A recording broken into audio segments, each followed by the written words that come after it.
২ রাত ৩ দিনের উটি ভ্রমণের এই ভিডিওটি হলো দ্বিতীয় পর্ব। দ্বিতীয় দিন আমরা কুন্নুরে গিয়েছিলাম। কুন্নুরে কোথায় কত এন্ট্রি ফি লেগেছে সেটা আমি ভিডিও শেষে দিয়ে দিয়েছি। প্রথমেই গিয়েছিলাম উইলিংটন মিউজিয়াম। এটা বাইরে থেকেই দেখা যায়, ভেতরে ঢোকার কোনো ব্যবস্থা নেই। এরপরে আমরা গেছিলাম সিমস পার্কে। সিমস পার্কের ভেতরটা কিন্তু অপূর্ব। সেদিন যেমন বোটানিক্যাল গার্ডেন দেখিয়েছিলাম, সেরকমই বিরাট বড় জায়গা, রঙিন ফুল, ফটো তোলার জন্য তো একদম আদর্শ জায়গা। এখানেও কিছুটা সময় আমরা কাটিয়েছি, কিছু রিলস করেছি।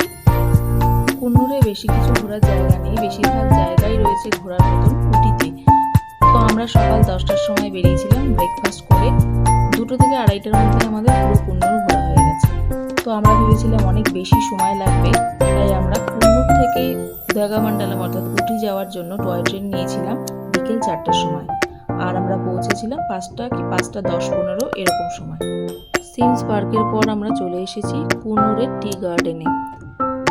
প্রকৃতির এই অপূর্ব সৌন্দর্য আমাদের তো দারুণ লেগেছে।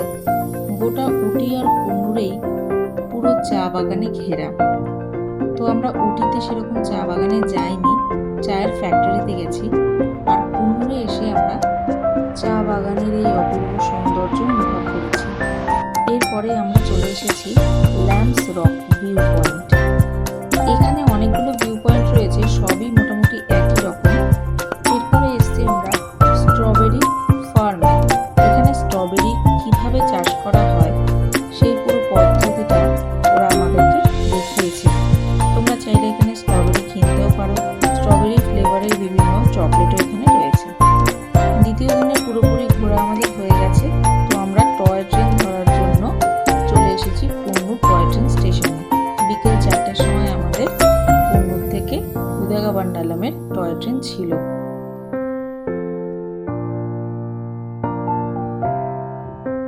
টয় ট্রেনে করে কুন্নুর এই শহরটাকে কিন্তু আরো দারুণ লাগছে। এই 1 ঘন্টা 10 মিনিটের টয় ট্রেন জার্নিটা কিন্তু আমাদের অপূর্ব লেগেছে। চারিদিকে সবুজ পাহাড় আর চা বাগানে ঘেরা অপূর্ব দৃশ্য দিয়ে আমরা দ্বিতীয় দিনের এই ভ্লগটিকে শেষ করলাম। আবার আসবো উটির শেষ পর্ব নিয়ে। ততক্ষণে বাই।